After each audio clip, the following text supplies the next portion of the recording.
and welcome to Cozily Made Designs, a knitting podcast with a little bit of sewing and some embroidery and maybe some crochet thrown in. Basically whatever creative rabbit hole I've decided to throw myself down that week. Since this is the very first episode of the podcast, I should probably introduce myself. My name is Terry.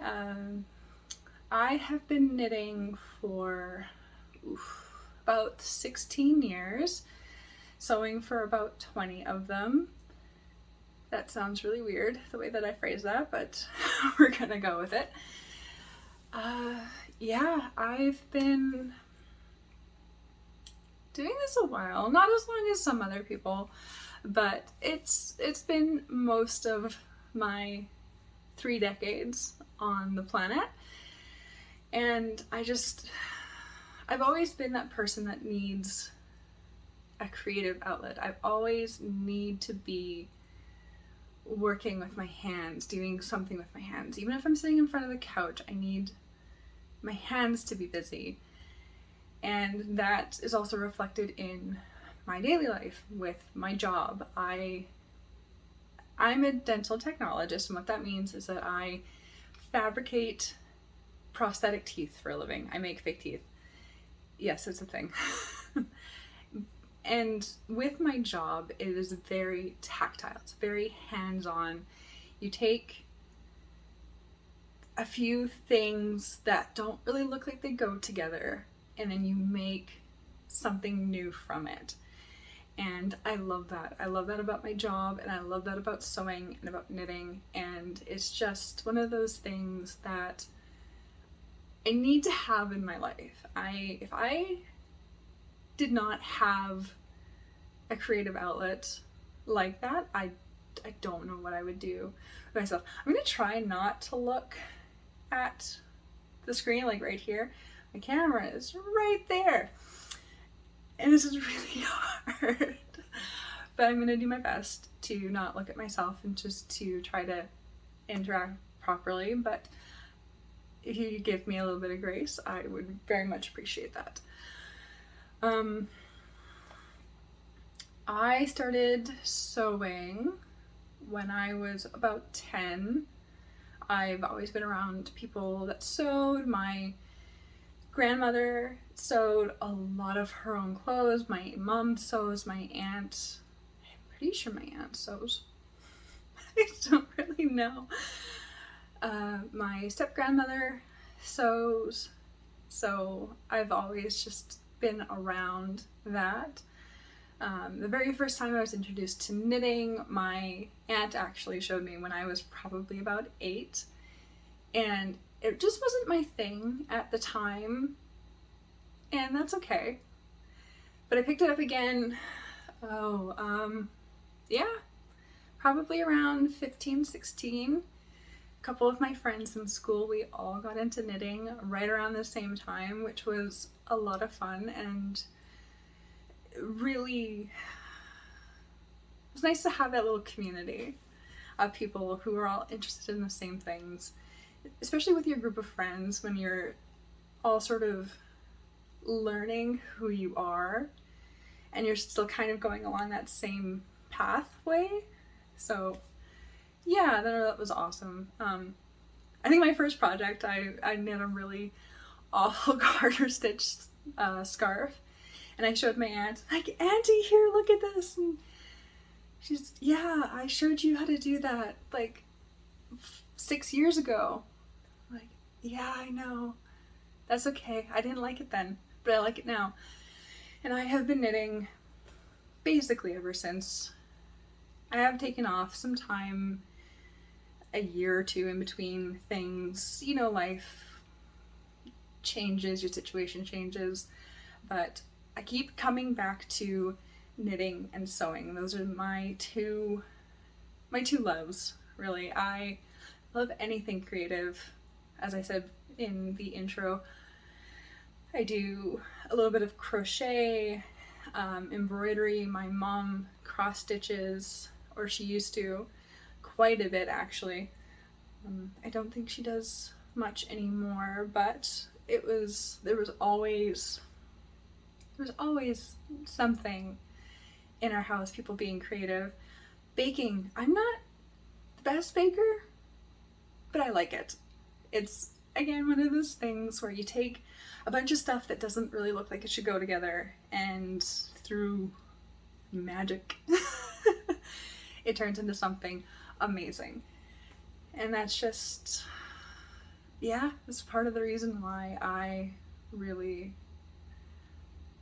love, I'm pausing. I'm a little nervous. This is definitely one of the weirdest things I've ever done, but if you don't practice and you don't try, you never get good at anything. So, what was I saying? Totally derailed myself. Oh, the reason why I wanted to start this podcast is to, I guess it's to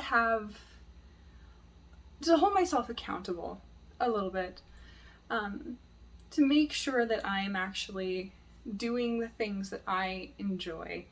With COVID, I think we all had that sort of experience where you're stuck inside, you get oversaturated in the things that you really enjoy. You sort of throw yourself into it so much that it almost loses a little bit of its joy and therapy, its therapeutic nature. And that's not something, it's not something I want to happen with my knitting. I picked up my knitting again about 8 months ago. I had taken a decent amount of time off from knitting. Can't see my face. And I'm looking at the screen again. Okay. Yeah, I had taken a decent amount of time off of knitting and sort of really just lost my desire to do anything creative. And then I picked it up again, and I realized, or kind of remembered, just how much of a warm, fuzzy feeling it gives me to make things.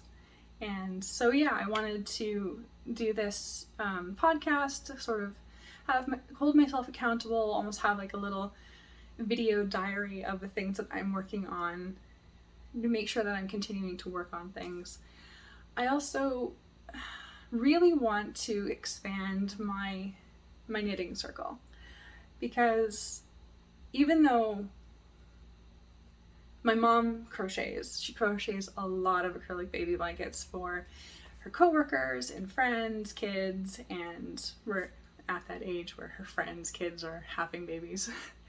And I've definitely gotten so when am I making you one? I'm like, not for a while. That's okay. So she crochets a lot of baby blankets, and my best friend in the entire world, and I love her to pieces, she also knits. She learned how to knit, or kind of got into knitting at the same time as me in high school, and we just knit for different reasons. She really likes knitting toques and blankets and scarves and things to keep her hands busy, and I love that as well, but I love the technical aspect of knitting. I want to learn all the techniques. I want to learn the tubular bind off and cast on. I want to learn how to do a braided cable. I learned how to do braided cabling in high school. It was something that really drew me to it. It's just like, how do I get from A to B with needles, yarn, and just like the knit and purl stitch?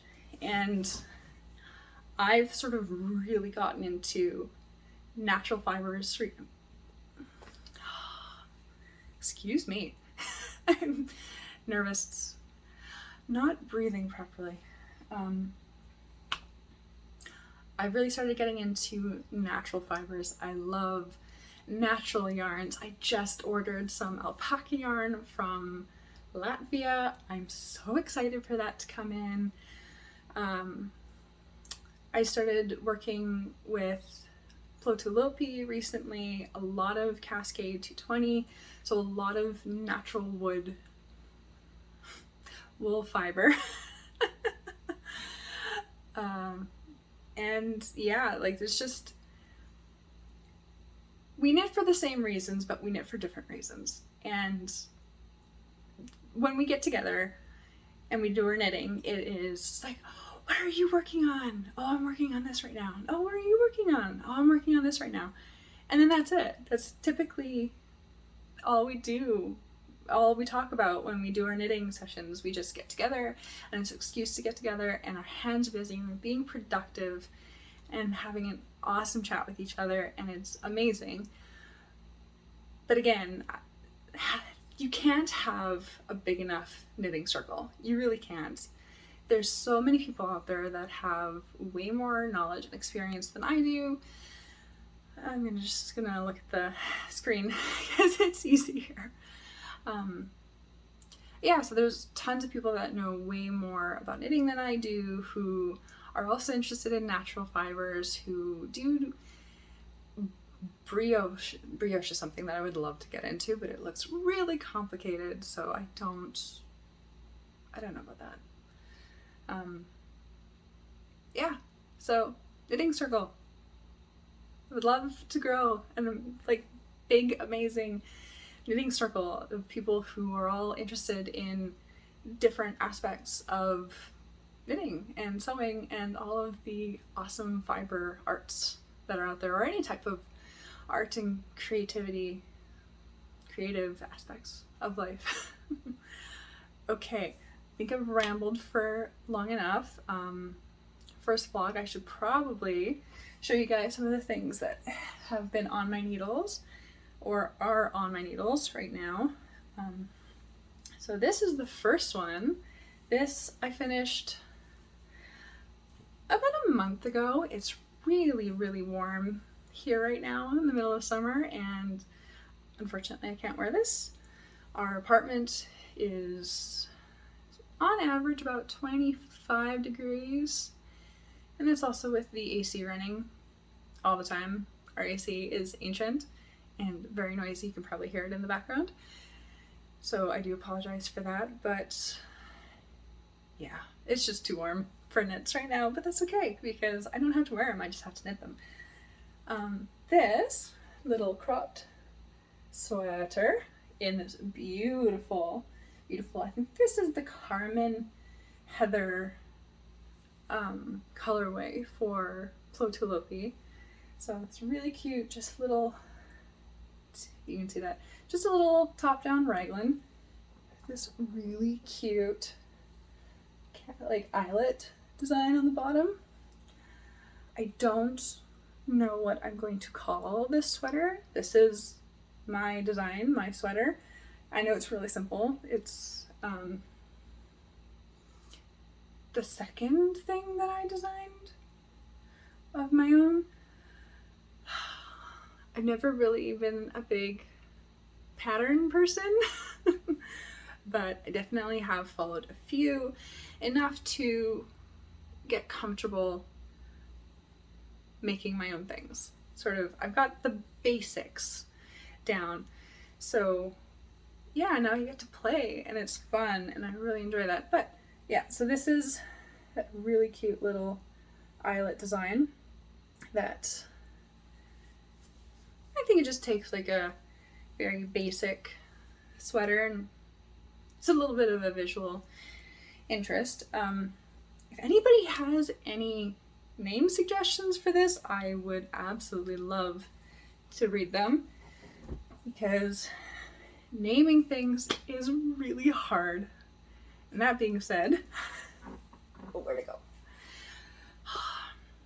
If you have any sort of anxiety that comes with unfinished projects and work, I don't recommend trying to find all of your whips and bringing them into one space, because it is a little uncomfortable.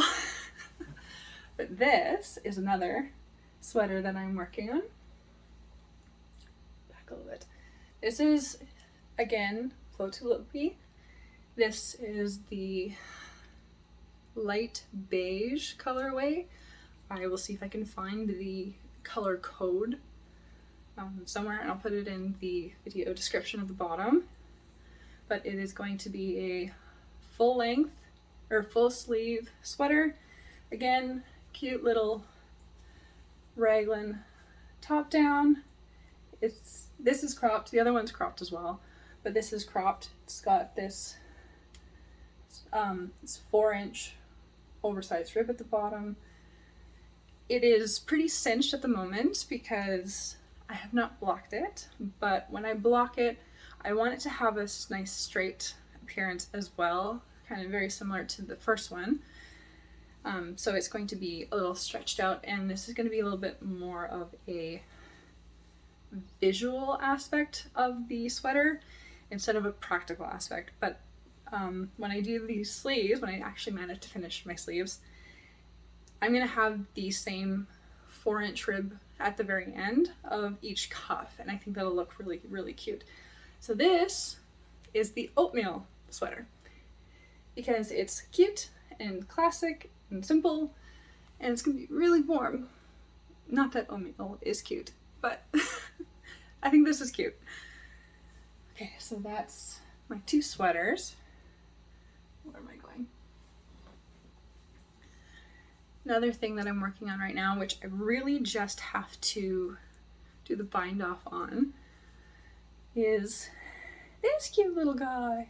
I really, really love this stitch. It's a moss stitch, and it's just a 1x1 rib, offset every other row. So it would be knit 1, purl 1, and then next row would be purl 1, knit 1. But these are going to be little house slippers, house socks, reading socks, whatever you want to call them. Just have to do my little tubular bind off at the top, and I do have the other one done somewhere. I have no idea where it is, but if I knit these in a 5, and then the first sock that I did, I knit the rib at the very top in a 4.5 and blocked it and put the sock on and stretched out the ribbing quite a bit. So this set, I am doing the rib in a 4. So I'm going to see if that makes any difference, and if it fits better, then I'm going to rip the ribbing out of the other one and redo it. This yarn is amazing. I love this yarn so much. It is so soft. It's so soft. I believe this yarn is by a company called Friday Harbour. It's 80% merino, 20% silk. It is so lovely. So I'm really excited to have these done. Hopefully no one confiscates them from me, because you know when you get like a really nice project and some of your friends or your family members see it and it's like, oh, that would be amazing, I love that so much, and you're almost, it's like, here. I don't want to do that with these. I really, really like them, so put those there. I think I have 2 more things, if I can just find them. Literally at my feet. This is the very beginning of an asymmetrical triangular shawl, which this is the very first time I've knit an asymmetrical shawl, and I really like how it's coming out. And this tiny little eyelet lace here. This is the most beautiful sock yarn I've ever seen. I'm blanking on the brand name off the top of my head. I will figure that out and put it in the description below. But the colorway is called Chameleon. There we go. And it is just, it's so pretty. It's so pretty. I love this so much. And I think this is going to be a really gorgeous, gorgeous shawl that I am so looking forward to wearing in this coming fall and winter. And my second shawl, this one's not for me. I knit this for,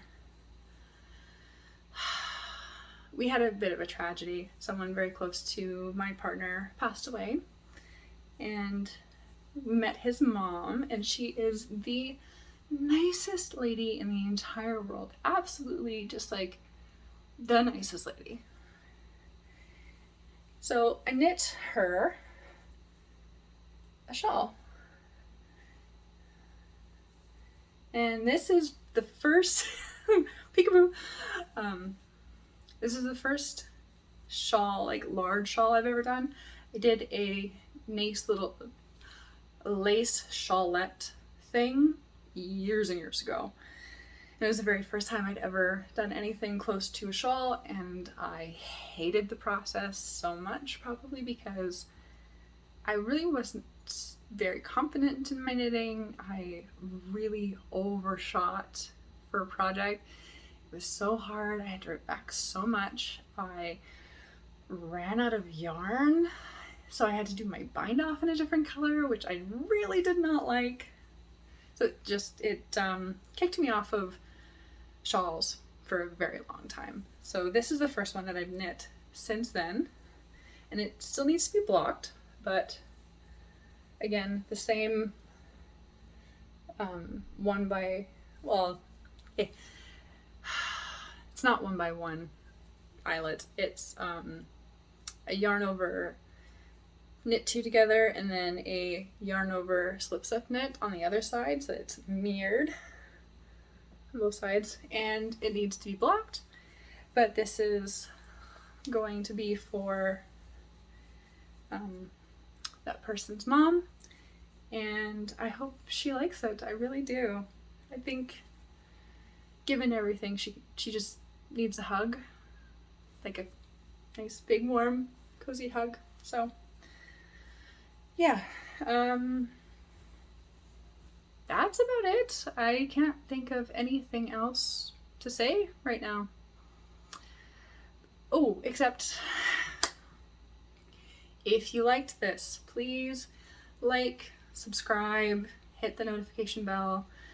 I really want to try and do this consistently. I'm going to try and hold myself accountable, and even if nobody watches this for a while, I'm going to still try to do it, because I'm going to become more comfortable every time I do. I tried doing this about a month ago, and it went so badly.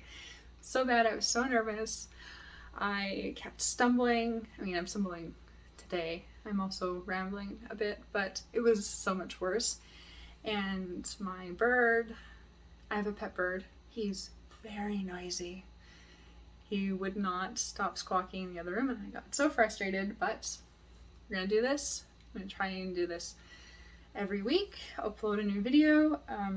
If you have any suggestions of things that you would like to see, videos, topic ideas, things that maybe aren't necessarily to do or dealing with finished projects or works in progress. I'm not the fastest knitter in the entire world, so I probably won't have new projects every week that are done or are even really started significantly. But yeah, hopefully you come back. That would be really amazing. And have an awesome, awesome day. Okay, bye.